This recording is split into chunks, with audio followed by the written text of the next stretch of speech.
Hey, what's going on, you guys? Ghost here, and today I'm going to go over what, in my opinion, are the top 10 best maps from Treyarch. So we're going to be going from Call of Duty World at War up until now with Black Ops 3, just counting down what I think are personally the top 10 best maps that they have made that are not DLC, so no DLC maps will be included on this list here because I already did the top 10 best DLC maps from Treyarch, and as well, I did the top 10 best DLC maps from Infinity Ward. So if you guys missed those ones, I'll link them down below in the description. Be sure to check them out if you happen to miss those videos, and let me know down below in the comments section what are your favorite Treyarch maps here that they've made. So without further ado, let's get right into at the number 10 spot. We do have Newtown. I choose the original Newtown over Black Ops 2 Newtown or Black Ops 3 Newtown just because of how classic it is and how much fun it can be at times, especially using the chopper gunner and having the dogs and the Blackbird and such. I got nothing wrong with BO2's Newtown.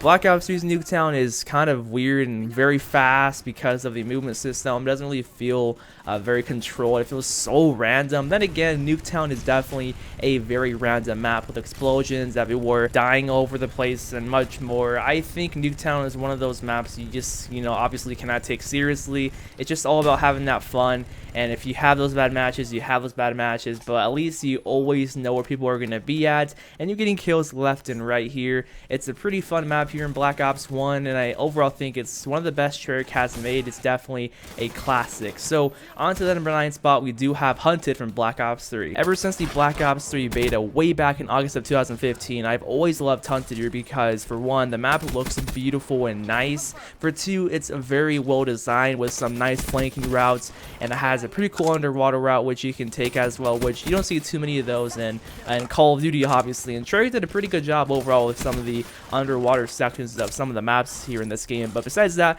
number 3, the map definitely plays well in terms of flow, in terms of the game modes, TDM, domination, and surge, and hardpoint and such. I really enjoy Hunted overall. I feel like I can use any weapon on Hunted, do well with it, and it feels very nice and consistent. I can control it pretty well, so that's why I love Hunted here. And it's one of the best, I say, from Treyarch. At the number 8 spot, we have Combine. So I remember when Black Ops 3 first came out, you can vote for a map unlimited times and it would not change to a different map. And I specifically remember people voting Combine constantly after every match that was over. So it was essentially Combine 24/7. All day long, all match long here in the beginning of the life cycle of this game, which I thought was really fun because Combine is so fast paced, kind of like Newtown. You get your kills constantly, you die constantly, but it's kind of controllable, but at the same time it's kind of random as well. And that's why I like Combine, because it's so much fun. It's very fast paced. It's one of those maps in Call of Duty that when you see in the map rotation, you like to vote for it because it's definitely going to be a very fun time, and that's why I say it's one of the best maps from Treyarch. At the number 7 spot, we do have Castle from Call of Duty World at War. First off, I gotta say this map definitely looks pretty nice for its time. Call of Duty World at War came out in 2008, and I say kind of still does hold up just a little bit in terms of visuals. It looks pretty nice. It's definitely one of the better looking maps in Call of Duty World at War for sure, and I say it's definitely well paced. It's a medium sized map that I do enjoy playing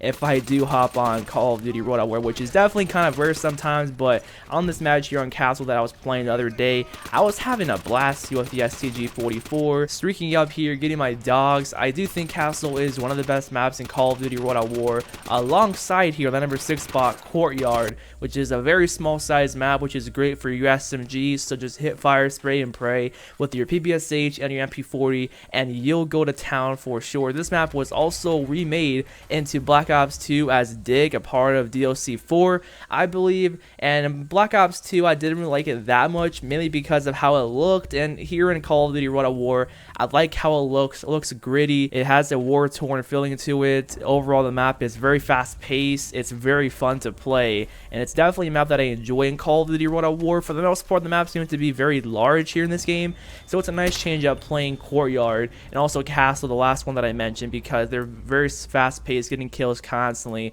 all the time. So that's why I say it's a pretty good map from Treyarch. On to the number 5 spot, we do have a Black Ops 2 map, and it's going to be Hijack. Honestly, this map is on and off for me. Some games I can just absolutely destroy the enemy team, and other games I feel like I'm getting trapped. I cannot do nothing. everything, or the enemies are just straight up camping on top doing the worm squirm, which you definitely don't want to encounter. Those people camping on top with those target finder LSATs with a riot shield and tac inserts and much more camping equipment.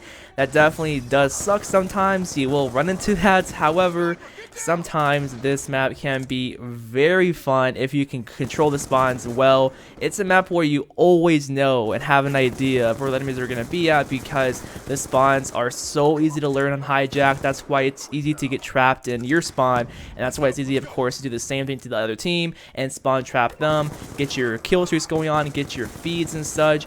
Overall, it's a map that is beautiful. It's just a random fun map, I say, and that's why it's up here at the number 5 spot. At the number 4 spot, we do have Standoff, which is a map that you kind of immediately think of when you think of Black Ops 2. At least for me, I think of those iconic ones from BO2, Standoff, Raid, and many people do as well, and it's for good reason. I personally think Standoff is a very great map. You can use pretty much any gun, an SMG, sniper, LMG, assault rifle, anything works here on Standoff, which is great for a map. If you have a map where you can use any weapon and it's great for all play styles, and that's a great thing, and Standoff is no different right there. But sometimes people just ruin this map because all they do is camp on top of the buildings with their silenced target finder LMG, kind of like how with Hijack, what I was saying, they're just doing the worm squirm on top, and here it's no different. It can happen, and when it does, yes, it's extremely annoying.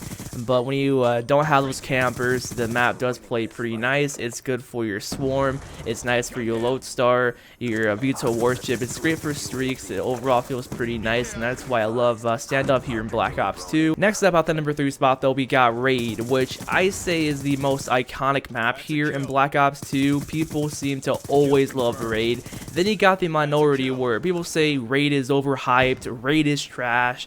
And for some people, yeah, they don't like Raid at all, but I personally think it's a pretty good map. It's a pretty mellow 3-lane map. That's just the feeling I get playing Raid. It's very chill, very nice. It's great for your VTOL warship. It's great for just every type of streak. It seems like it's wide open, and overall I do love playing on Raid. It's one of my favorite maps in Call of Duty history, and I say it's one of the best, just counting every single map that's been made in Call of Duty. This is definitely up there in the top 20, top 15 or whatever. I say it's a very good map. It's great for all play styles. You see tons of snipers on this map, LMGs. You see every type of weapon on Raid, which is great for a map.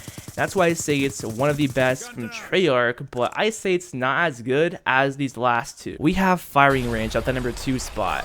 This map is definitely very iconic here in Call of Duty. This is a very beloved map here in the Call of Duty franchise because of how great it is, how very fast-paced this map can be, getting kills left and right. It's a super fun map to play on.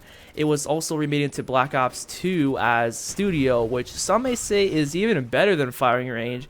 I think it's because it comes down to the way it looks probably, and just how it feels in Black Ops 2. It feels right. It feels just right, and it was perfectly made to be a Black Ops 2 map. And I say, personally, yeah, I like Studio better than the original, which is kind of rare to see with map remakes, you know. And I say Firing Range is a great map overall, but sometimes it can feel pretty repetitive, and that's why it's not on my number 1 spot. That's why I have Summit, which this map is freaking amazing, man. I love Summit so much. It was remade also into Black Ops 2 as Uplink.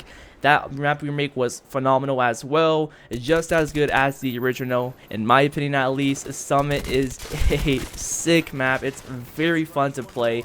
I don't have a time where I never like Summit. I always have loved Summit ever since 2010 when I first played Black Ops 1 online. I just absolutely adore this map. I can't say anything much more about this iconic map here in Call of Duty. And that's my entire list right there. Let me know down below in the comment section what are some of your favorite maps from Treyarch. I'm curious to know about that. And thanks for watching. I'll see you on the next one. Peace out.